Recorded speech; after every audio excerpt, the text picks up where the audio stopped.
She turned her grandma's banana bread recipe into a Forbes featured business, but she is no stranger to food allergies. Today, we are very lucky to be joined by Allie Chernick, founder of Allie's Banana Bread and former patient of Dr. Z, maybe soon to be a returning patient, to talk about food sensitivities and entrepreneurship. All that and more on today's episode of My Allergist Dad. Throat tickle or itchy eye, skin rash or a patch of hives. If allergies got you down bad, then just ask my allergist dad. Welcome to My Allergist Dad. I'm Drew, and I'm here, as always, with my dad, perennial top doc for allergy and immunology in Rhode Island, Dr. Z. Hey, Dad. Hey, Drew. How are you doing? I'm doing well. And I'm always doing well because I get to do the podcast with you. Same. And we're doing especially well because today we are joined by a very special guest. She's the founder of Allie's Banana Bread, a brand that grew from making her grandma's banana bread recipe for friends and family into a Forbes featured business. She ships loaves across the country. But more important than that, she was my senior class president in high school. Please welcome to the show, baking rock star, Allie Chernick. Hi. Thanks for having me, guys. Are you welcome? I want to share something, Allie, that's interesting. I always say interesting. Interesting is sort of our catchphrase. We bring it up a like lot that. if allergies are inherited. And I always say that I can count 5 generations of allergies in my family. Allergies run in your family as well. I can tell you that because my generation went to the same allergist as your family. So there's been crazy. Allergies going on. Your cousin Evan and I used to bump into each other at the allergist when we were kids. So, that's so in funny. Boston. So I can tell you, your family has had allergies for a long time. People always ask me I have allergies, and then they find out my dad's an allergist, and they're like, that's really convenient. And I go, it's a little more complicated than that. It's why I have allergies. He became Right. an allergist because of his bad allergies and then passed them on to me. And I got it from my dad. Is it all the same sort of allergies or are they all different? I feel like a lot of my family's allergies were, everyone has eczema. I don't have it. I don't want to get, don't give it to me. But I was the first in my immediate family, at least, to get food allergies. That's partially your generation. And food allergies were not as prevalent with ours. Part of it was what's been done to the food system, how we delayed introduction of foods, and compared to your generation, food allergies even much higher. It's finally stabled off, but it's much higher percentage than when you were kids, which is higher than ours. So you have the predisposition, but then it's environmental factors, what they call epigenetic, that turns it on. That's so interesting. Yeah. I actually really didn't have any allergies, even seasonal allergies, until high school. And that's when I started going to you. I started going to you in high school because of my seasonal allergies and started doing those drops, which, what's it called? The pre-seasonal tree drops. Yes. You actually walked into my office. I always remember this because I had another patient who did a similar situation from Barrington. And you said, basically, I want those drops that JD has. I was about to say. His birthday is today. His birthday I is saw today. that on Facebook. Yes, and he just stayed with me this week, and I just saw him. He says hello. I told him I was doing this podcast. But JD, it's funny because I always used to make fun of JD for having these seasonal allergies. I was like, there's no way you feel this sick from these allergies. And I think it was karma that I then ended up getting them. As you hear from our previous podcast, and I bring up regularly, it has to do with puberty.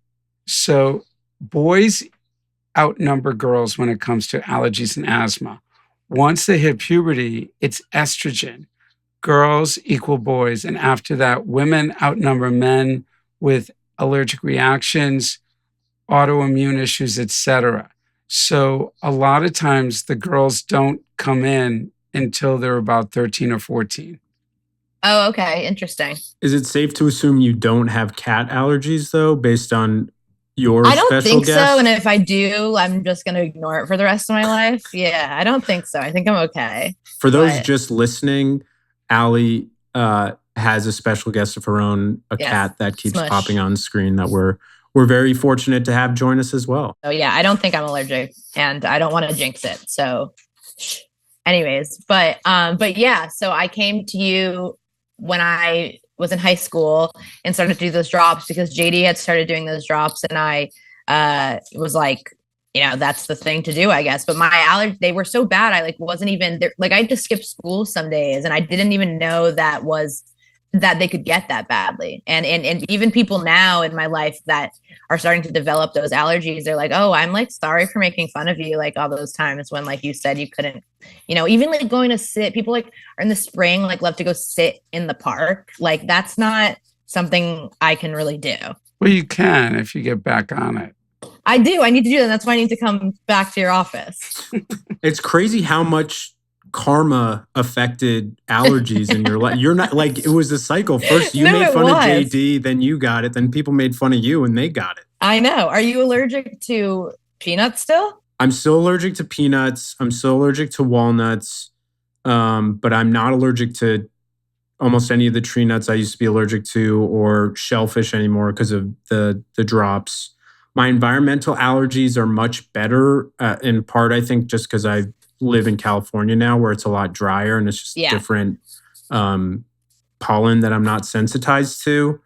My dog and cat allergies are just as bad, if not worse. I think growing up with a dog in the house, I got a little better. Yeah. And then college and after, now when I come home, I'm really allergic to my parents' dog. Yeah. Even though she's hypoallergenic. That's sad. Yeah. There's no they're not totally. Yeah. There's some studies are showing it's the same amount of allergen. I just think it's the delivery. There's breed variability too, but it's more from her. It's the saliva that gets I was going to say, it's the saliva. That's what everyone says. Yeah, my nephew is very allergic to her saliva. Speaking of just these allergies for you, Drew, that are you're not allergic to certain things anymore. So when I started, in I think it was my junior year, I started to have reactions to nuts. And that's when I came to you, Dr. Z, and I was like, what am I allergic to? And we did the arm thing. Is that still a thing? Yes. Okay, we did the arm thing. Where you prick allergens into an arm to test what your sensitivities are. Yes, and then skin testing. And all tree nuts pretty much came back positive, and especially hazelnuts, which that was the biggest one that came back. And I was but I have I was really obsessed at the time with the creperie. Is that still there? I don't think so. Well, I don't know. Oh, okay, I'm gonna have to petition. But I was obsessed with banana. That's a business opportunity to bring crepes back to Providence. Exactly. I was obsessed with the banana Nutella crepes, and I was I literally just had one 2 days ago, when we talked, and I still eat Nutella and assume I have a hazelnut allergy. And so what's up with that? Okay, so that's a good way to start. Yeah. So first of all, this is several years ago that you had the skin testing. Mm-hmm. And I tell patients all the time, just because a test is positive, it doesn't totally mean you're clinically allergic. So I emphasize to my staff is never tell someone they're allergic based on the skin testing. It's the history and where it goes. So you have bad spring allergies. And the majority of patients with bad spring allergies, I even get an itchy mouth, an itchy throat, and have a positive skin test. It goes away without treatment to hazelnut. Yeah. So if you had a blood test, which wasn't available back then, called component testing, there's a good chance that you would only be positive to the component called core A1, where and when people are not positive to the list of components and only positive core A1, that's because it cross-reacts with birch pollen. And that leads to oral allergy syndrome, which is tingling of your lips, itchy palate, and a lump in your throat. That is not anaphylaxis. That is annoying. If you eat enough hazelnuts, it could lead to something more severe. And so with the Nutella, you're not getting as much nut as you're getting with the raw nut, the raw hazelnut. Right. Yeah. And so it's not bothering you as much. Also, just because the test is positive doesn't automatically mean you're going to react. So when I was a kid, I tested positive to peanut. They told me I was allergic to peanuts. I ended up eating peanuts on my own and I can have them. And that's because if you did the blood test on me, I would only be positive to the component ARAH8. And if you're positive to that alone, it's mild oral symptoms or just because it cross-reacts with birch. But if I was positive to the ARAH1, 2, and 3, I'm at risk for anaphylaxis. So I think what you need to do is update your testing or at least just get the blood test called tree-nut component testing, because if your testing is only positive to core A1, that's because it cross-reacts with birch. That would give you a positive skin test, and that would explain why you can tolerate Nutella. So do you have reactions when you eat hazelnuts, like pure hazelnuts or raw hazelnuts? Well, I never had one. Well, first of all, I feel like hazelnuts in general aren't like one of the more common nuts to eat. Am I wrong? Like, yeah, I'm not like, it's not hazelnuts. Yeah, like, it's like with chocolate and desserts and stuff. There are a lot of desserts lately, especially if they use European chocolate. Well, one of the things I remember you told me, so obviously at the time the blood thing wasn't available, I'm assuming. So I said that to you. I was like, well, I eat Nutella. And you were like, well, if you can eat Nutella, nothing happens. Like, you can keep eating it. Like, it, allergies are weird and blah, blah, blah. And I was like, you were talking. That's actually the official slogan of his practice. Allergies are weird. Weird, blah, blah, blah. And I was like, all right, great. And so I don't think I said specifically that. That might be your interpretation, but you did understand you could continue to eat the Nutella. Yes, I definitely continued to eat the Nutella, but you also, one of the things you said that I remembered is that you said maybe don't eat other hazelnut spreads. Like, that might not, you never know. Like, you were like, it could do nothing, but just the fact that like you've had Nutella already, just stick with that one. Correct. And, at the time, I don't think I even knew Nutella was a brand. I think I just thought that was hazelnut spread. I didn't understand. And then, obviously now I know that that's untrue, but that's all really interesting. And also, speaking of the oral allergic reactions, like, I still get those a lot to fruit with skin, which I'm assuming is probably common. That's the oral allergy syndrome. Again, it really depends on the allergen. So I used to get it to honeydew melon, and that's because of fall pollens. But the birch, which is the key spring allergen, has many things it cross-reacts with. And it's usually the uncooked or the raw. So most people, it's apples, peaches, plums, cherries, peaches, nectarines. You can even have raw celery, raw carrot, almonds, walnuts, hazelnuts, as we spoke of, some with peanuts, it even expands. It's such a long list. I'd have to look it up to tell you. But those are the key ones. But often if you cook it, apple pie, cherry pie, people can tolerate it. What's it called that, like, the soup base? It's like a ma poulet, or what's the word? The French word with like celery and... But if it's cooked celery, it should be just tolerated. Do that just make a mirepoix with all your allergens, and then it's a soup that you can eat. Yeah, exactly. Well, speaking of starting to try things I might be allergic to, I literally recently, in the last few years, I've accidentally had pistachios probably 10 times and nothing's happened. So literally, this is just a coincidence that I'm on this podcast now. But in the last week, I started eating pistachios, with my EpiPen in the corner, and nothing's happened. Then and you're not allergic. Yeah. But what happened when you ate them before? You would accidentally eat them and need your EpiPen? Well, that's the thing, is so when I went to you so long ago, it was like, I don't remember what nut I had that kind of made me go to you. Like, it probably was an almond. I feel like those were like the nut that was kind of always in our house. I feel like it was probably that, or maybe a walnut. And then I went and it all just came back positive. So it was like, what am I going to do? Like, test every day if to see which ones I'm allergic to. Like, I'm not in the mood to go to the hospital. There's never a good day, But see, that's a really interesting point and a good point, because this is what everybody else deals with. It's the problem when you have something that fortunately rarely causes true life-threatening reaction, but does cause reactions. And I go to this meeting. Well, I haven't gone in a while after COVID, but I used to go regularly to a great food allergy conference they would have at Mount Sinai in New York City. And they present all these lecturers. And the last lecturer was a psychiatrist who said for some patients, the anxiety over the food allergy is worse than the true food allergy. So they encourage challenges. And that's the problem with testing. And often when patients get tested by their pediatricians, now they walk to you with a positive test. And then they say to me, well, can I eat it or not? And I can't tell you to go eat something that has a positive test without a challenge, because what if you have anaphylaxis? Fortunately, we're coming out with a new test called the mast cell activation test. They're actually testing the test in my office on patients. And that is going to be the next step. Instead of just saying you have the antibodies, they can then do one step further to see if you're going to react to the foods you're positive to.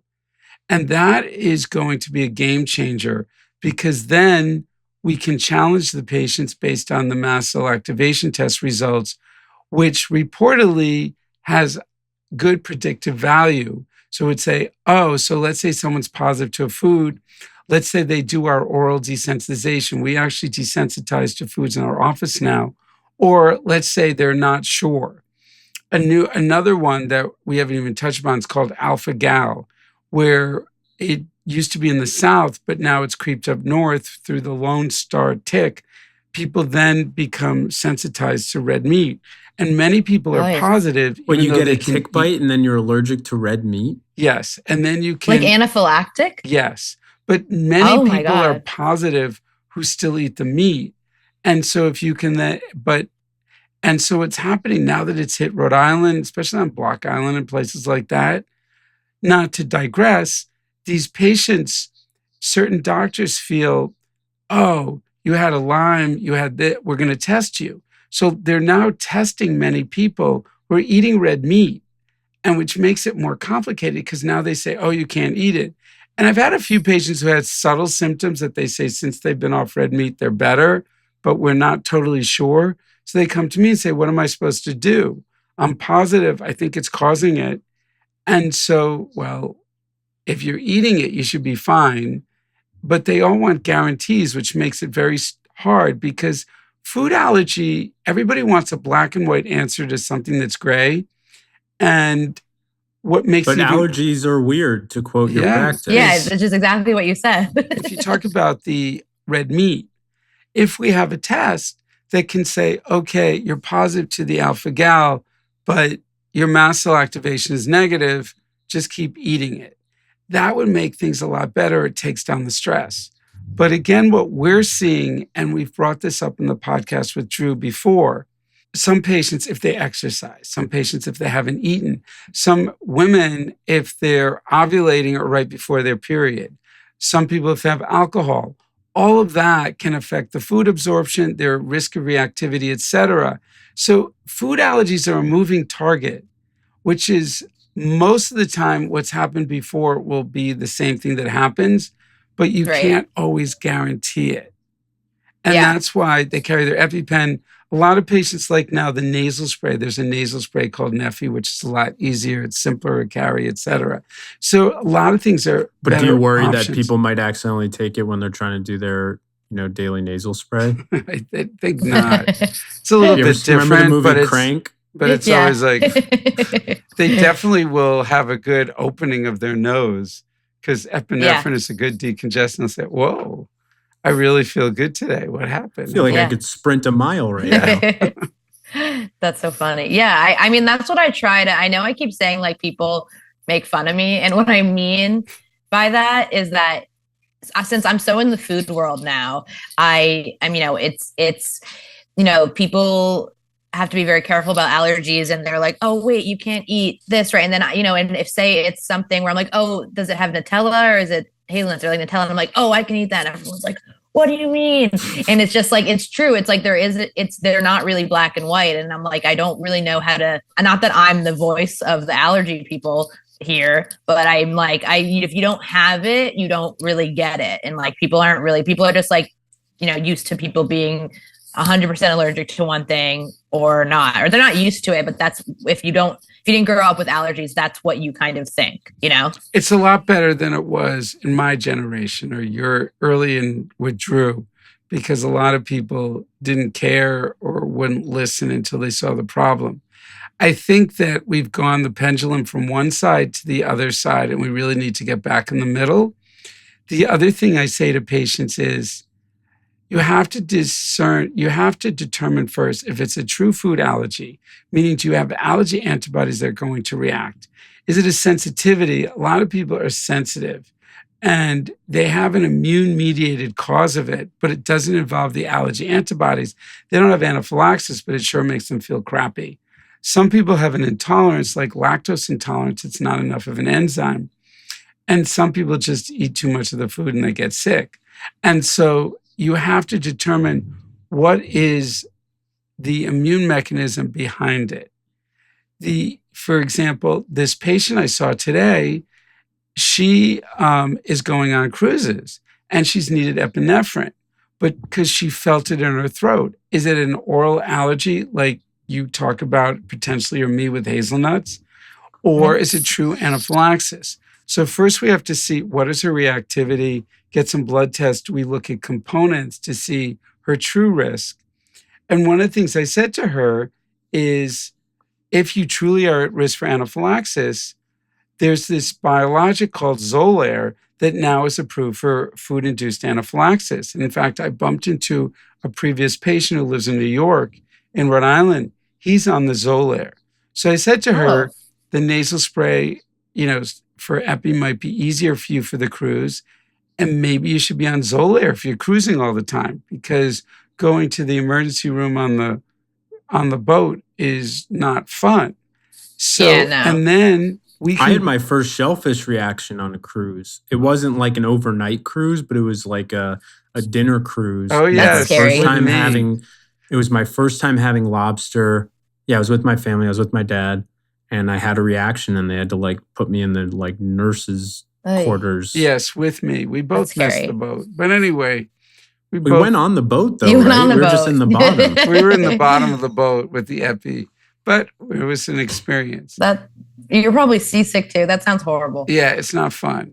But anyway, we also now desensitize to the foods. Drew did the drops, which has helped him with his peanuts and walnut. So there's so many options now. And the thing that's also that makes it more complicated is the more people have all these food allergies, food sensitivities, new ones emerge. So I've had patients who avoid all the nuts, so they have nut butter. They go to sunflower butter. I'm seeing sunflower reactions now. I had a patient. What are sunflowers? Is it a sunflowers like sunflower seed? And so there's a seed. Someone had an energy bar, ice cream cake. Birthday cake flavor, and it had sunflower oil butter in it, and he reacted to that. And then I had another patient who reacted to buckwheat because she's gluten sensitive. So now she's allergic to buckwheat. It's crazy. And they have allergy sensitivity demonstrated by blood tests and skin testing. So it's all over the place. And I've had patients you talk about in the food industry are at Johnson & Wales learning to be bakers. Do you get a lot of requests for substitutions? My fiance and I were sort of a nightmare Venn diagram. Congrats. I didn't know you had a fiance. Yeah. Thank you. That's exciting. As of a month, tomorrow it'll be a month. Wow. So thank you. Congrats. Yeah, burying the lead. Woohoo. Thank you. She's terrific, by the way. Oh, good. I'm glad. She is, unless you're a waiter at a restaurant and she and I are ordering, because it's hey, can we, we want this, and this, but I'm gluten sensitive. I'm allergic to peanuts and walnuts. She can't have dairy or eggs or shiitake mushrooms. They're like, okay, well, I guess we could give you water. Take everything off of the salad. Yeah, here's water. So I don't know if like people are writing in, it's like, can I have 10 of these, but no gluten? Or like, yeah. So when I first started and I was making it myself, it was easier for me to do. Just like a little bit of background. I now have a manufacturer, so I'm not making it anymore. Thank God. Congratulations. I mean, it was fun making it for a little bit, and then I wasn't having fun anymore. But when I was making it myself, and I could control like all the flavors, it's hard when you have a manufacturer. You can't really like have 19 different flavors. Like it's like, there's high minimums, and I'm not trying to make like 3,000 of 12 different flavors, So when I first started, I did have a gluten-free loaf. And then I also had, people just were never happy because I then made my gluten-free loaf also dairy-free because I was like, okay, well, it will be like the allergy loaf. And then I got all these gluten-free people yelling at me, being like, we hate it when we're mixed in with lactose intolerant people. Like, we can have milk. We just don't want gluten. And I was like, quick aside, don't make gluten-free, dairy-free matzo balls. My fiance tried that. You need at least one, if not both. Maybe don't modify it at all. My uncle also tried making gluten-free vegan challah. That doesn't work. There's some stuff you don't mess with. And if you're allergic, just stay away from it. It's actually not hard to make gluten-free banana bread and dairy-free banana bread because obviously it's just the flour for gluten. And there's so many, I mean, I can taste the difference. I think it tastes like a little mealy, like, you can just taste there's a little difference. And when I was testing actually for it, it was a whole thing because a lot of the flours have not, like, a lot of people use almond flour, and like I wasn't sure if I could have that. So I found a good one. And then the dairy aspect of it is eggs and butter. And it's actually not that, with everything out now, like there's a lot of like, they call it like measure for measure. So there's, if like cup for cup and cup for cup. So it's like, if you use a cup of regular butter in this recipe, a cup of this is what works. It's not like as hard of a thing to navigate anymore. But yes, I am always getting requests for that. I'm also always having people beg for walnuts in the bread, which I also don't think I can do, but maybe when I come back and get tested again, I can try it out. Well, that's not me asking for that because no, it's not you. I actually do think it could have just been a certain type of reaction, but I did add walnuts once to try it out so someone could taste it. And I actually had a reaction just from touching them. So I do think I'm allergic to walnuts, whether it's like skin contact or eating it. But like your hands like flared up? My hands started to get really itchy, and my throat I didn't have to EpiPen or anything, but my throat got a little itchy. So wow. So I was like, you know what? I don't know why I was like trying for this annoying person who is like messaging me about walnut banana bread. But yeah, it's I get those requests all the time, and then I get the requests of people, emailing me being like, hey, like if I have a nut allergy, like, can I have your banana bread? And me kind of having, I feel like the response for most people who use like a commercial kitchen is, we don't, it's not like when we're making the banana bread, there's nuts anywhere nearby and like everything's clean and so it's like whatever you do for those foods where there is something in the facility with nuts in it, it wasn't that day, it wasn't that second, it could have been like a week before. And so I don't really, my answer is always just like, it's whatever it depends how, I guess, sensitive you are. I don't know. Well, I mean, we always talk about thresholds. I think that's a great point, Drew. Most people can tolerate a little. It's a threshold dose. There are some patients that they just don't tolerate it, but sometimes it's what's real and what's not real. But there are those patients that cannot have minimal amounts and they get anaphylaxis, and it's very hard for them. And so they're limited in what they can do. And that's what's so hard. It's balancing everything for you because you can't guarantee, and that's the biggest problem. Right. Yeah. And the thing is like, the safest thing to do in a food business is to just make sure you label everything with, whether if it has nuts, to obviously put that. And then if it doesn't, to put it's made in a facility with nuts. Like, it's the only thing you can really do. But yeah, I mean, I'm always nervous about that. I feel like every day I'm scared I'm going to get sued by someone who like dies from my banana bread, but hopefully that doesn't happen. Is your banana bread kosher? No, I'm trying to, I mean, it is technically kosher. Like, but you don't have a rabbi on site. Yes, there's no rabbi. That's the thing about using this kitchen that it's made in. Other things are made in it too. So it's not, if it was just my product, it would not be that difficult for me to just have a rabbi come in and be like, you're kosher now, or whatever happens. Shabbat shalom, send them out. Shabbat shalom, these banana bread are kosher, great job. But because a lot of other food is made in it, it can't be a kosher kitchen. So one thing that came up about the patients that are so sensitive that even if it's made in the facility, we talked about it before, the biologic Xolair, omalizumab, that helps these patients live a more normal life. That it catches the antibodies to improve their threshold. Obviously, they still need to avoid the food, or we also have the oral desensitization. So there's new options. So someone who's living their life that it's so hard for them to do anything that's in a facility, they now have the option of that medicine to improve their threshold. So things are getting better in the food allergy world for people that they can live more normal life, which is nice. Yeah, well, I was going to say my nephew, Rachel, has babies now.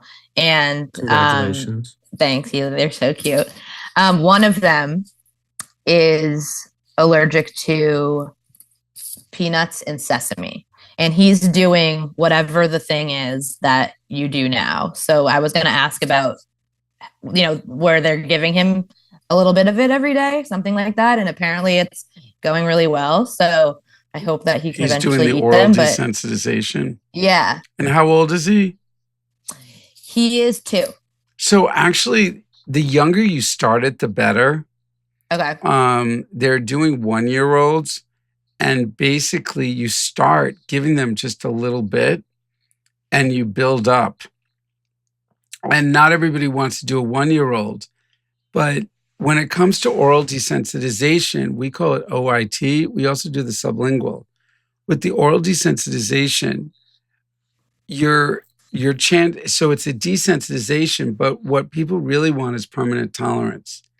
Right. And so when you build up, the younger you are, the higher your chance of having permanent tolerance. So if you start a 1-year-old to desensitize to peanuts, there's like a 50 or 60% chance that at one point you can stop the daily eating of peanuts to maintain the tolerance, and they do it. But if you take a 10-year-old, it drops 10% a year. The chances that they can have permanent tolerance from the desensitization is pretty small. So starting it's a nephew? Yes, nephew. And I think he started like 6 months ago. Like I think he was probably like 1.5 when they started, or maybe earlier. Starting them very young is the way to go, but you have to find an allergist that's comfortable enough to do it. Yeah. Where do they live? New Jersey. Yeah, so they have some in New Jersey that do it. I was just thinking how like this whole thing is making me feel like I should go see an allergist. And I think I just like genuinely thought you were the only one. And that's why I haven't seen one since you. But so I'm going to keep it that way. I'm going to come back this summer and go to you and just keep thinking to myself. It's just a quick ride on the Acela. Yeah. Yeah. Only $300. Well, then you probably save money coming to Rhode Island over New York, though. Yeah, that's true.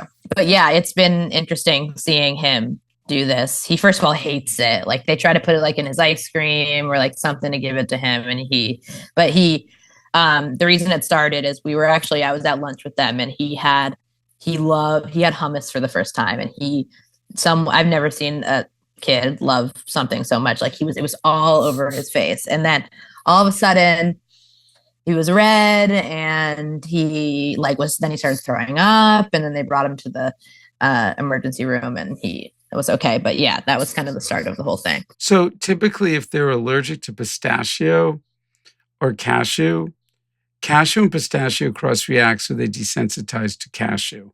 And that usually covers pistachio. You don't have to do the two of them. Oh, so that means I can maybe eat cashew? In time. Okay. I'm not going to have it right after this. And if you do, it was not under advisement. No, totally. Allergies are weird. Yeah. But yeah, I mean, there's been a few other things that I've had random reactions to that I haven't had since. I actually came to you. One of them was in college, so I didn't go to you for this, but I had an anaphylactic reaction to Fireball, the cinnamon whiskey. Yeah, yes. And I don't know if this is true. You know, the doctors in Syracuse told me that it's actually a somewhat common allergy, the like fake cinnamon that's in Fireball. Is this correct? I think it's something else. What was your reaction? I like couldn't breathe. Like I've only had to EpiPen like twice. I had heard there's a similar allergy between like tree nuts and the numbing pepper, the like Szechuan numbing pepper. There may be something, but cinnamon, we brought this up about how the cell behind everything is the mast cell. And the mast cell has other receptors besides the allergy antibody. So do you eat cinnamon other times? I have cinnamon, and I don't think, I mean, I could look it up, but I think that whatever cinnamon is in Fireball is not actually cinnamon. What is a Fireball then? Dad, next time I'm home, we'll finish a fifth of it together. You can try it out. Right, Fireball. But see, the point is, this I may not know because I don't have it in front of me, but cinnamon and alcohol, they can stimulate that receptor on the mast cell. And it might be that you hit enough of it to trigger an allergic-like reaction. Oh, because like I eat cinnamon in general. Like it's it's like I have it pretty often. Yeah, it's cinnamon flavoring. So I don't know what that is. What kind of alcohol is it? Whiskey? Yeah, I think so. Okay. It has propylene glycol, which everyone says is insane. So I had that reaction. And then the other one that I had when I was still in high school that I came to you for was truffle oil. And I haven't had that since I had it that one time, but that was the other. I haven't really gone to the hospital that many times for my allergies. I did with the Fireball and I did with the truffle oil. I was at Duck and Bunny. You remember Duck and Bunny? The Snuggery. Yes. Yeah, the Snuggery. Exactly. Abby likes going there. I don't think it's around anymore. I actually think it burnt down. Yeah, there was like a fire, then they were going to reopen, then they never did. It was like a cute concept. Like the wife always wanted to open a bakery and the husband always wanted to open a bar. And so they made a Snuggery. Thank you, Drew, for reminding me of the word. And it's like Alice in Wonderland themed. Yes. And truffle oil was becoming a thing at the time. And I don't know what truffle oil is. You know truffle mushrooms? Okay, so it's a mushroom. Right? It's an oil version of that, but a lot of people, you don't know how many people I have like telling me things in New York about my allergies. Some, because I know somebody who has a truffle oil allergy, but she says that it's not connected to truffles. Like it's not the same thing. So anyways, I had a bad reaction and I actually brought you, I think I brought you the fries. Like I brought you the truffle fries and we put it, we pricked me and I was like, yeah, you're allergic. So I haven't had. So you're just allergic to flavors imitating other things. Yes, exactly. You figured it out. So no truffle oil French fries. No stevia, no cinnamon. No, stevia is fine. I got some stevia. Okay, so we got an exception to the rule. Yeah, but I feel like it's funny because even though nuts were like my one diagnosed allergy, it was never the thing that brought me to the hospital. The hospital was always the random Fireball shot I took and the truffle oil. I once had someone who was allergic to shiitake mushrooms. So there are people allergic to mushrooms. My fiance is allergic to shiitake mushrooms. It's not the worst. I guess it's not the worst thing. Gluten, that sucks more. Yeah, I'm sensitive to gluten. She can't have dairy or eggs. I feel like shiitake is the least of our concerns, but it is one that we have to it sneaks up on you because it's not one that you always think to There's ask so many about. gluten options now. There really are. Yeah, there are. It's really easy to be gluten-free. There's a gluten-free bakery right near you, isn't there? A new one? Yes, it's very good. But the other thing is for you and your breads, the fact that you have a gluten-free option is great. And it really opens it up for other people. I remember I had a patient who was gluten sensitive and the parents owned a bakery. And so they started creating gluten-free sandwiches, gluten-free. The business took off because so many people, they were near college, the idea that they had this option. And you go to parties, the gluten-free desserts are always gone before. People. Yeah, I know. Everyone has even people who like aren't gluten-free, but it's like they think it's healthier. Like people just choose it. May not be healthier, but it makes them feel better. I prefer the texture of gluten-free. I like something that's like a little chewier. So I think for me, a lot of the time, it benefits me. Is there a connection between the fact that we're Jewish and have all these allergies, or is that just a coincidence? Well, it's genetic.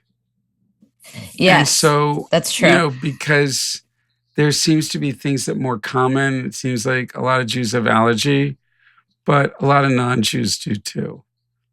Yeah. Yeah, because there were a bunch of people following Moses who were like, is there any gluten-free matzah? Yeah. Is your fiance Jewish? Yes. Yeah, I knew it by her allergies. There's a thing that people say in New York, which I want you to debunk or confirm, which is a lot of people, there's some rumor going around about pollen in New York and how people in New York City have worse spring allergies because the trees being planted here are male pollen because they're prettier and they're not natural. And so that makes the pollen worse. So I don't know about that. I'm terrible at knowing one leaf from another. But one thing that might be an explanation that they speak of is that allergies are worse in cities. I was going to say my allergies are worse here than at home. Correct. So a lot of it is that the exhaust from the cars, particularly diesel exhaust, they are stimulants of the immune system.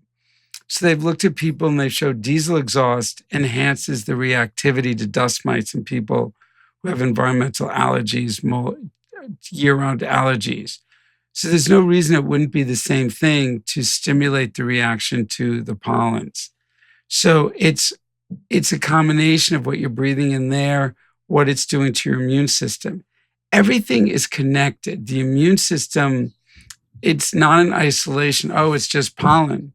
It's what's happened to you that's also making you more reactive. Right. Oh, as someone who drives diesel, I need to. But you're not to behind rethink what I'm doing. Well, but I'm affecting a lot of people's allergies. No, I guess. It's more the trucks and that's just sitting there. Yeah. You're moving out of the way. Well, on that note, there's a lot we've learned today, and the most recent thing we learned today is, maybe drive around trucks or close your windows, and maybe that can help with some of your allergy symptoms. But we want to thank everybody for listening to the show, listening to this episode. We want to thank our very special guest, Allie. If you're enjoying these conversations, subscribe so you don't miss new episodes. It also helps more people find the show, which we really appreciate. So, continue to listen to our show. And also, you should check out, if you haven't yet, Allie's Banana Bread. It's an amazing, would you call it a dessert, pastry? What is the word? I feel like it's a choice. It's your choice. It's a pastry. It's a choice. Allie's Banana Bread. It's a choice. It's a choice. But it's exactly. One of the interesting things, just to close with Allie, thanks for coming. It's nice to see you. Of course, thank you. It's fun seeing the kids grown up and, with your new ventures and everything. But allergies affect your everyday life. It affects your business. It affects how you do things. People are asking for walnuts. You can't touch it. It's not the little thing. People don't realize how allergies affect everything. And they often don't appreciate it if they don't have allergies, as you said. Unfortunately, it's very common. 25% of the population has allergy, environmental. And it's like the second or third most common cause of absenteeism and second for presenteeism. But it affects everything. And just with you bringing things up, you worry about this, it's affecting this. It's not just in isolation, it affects you on a daily basis.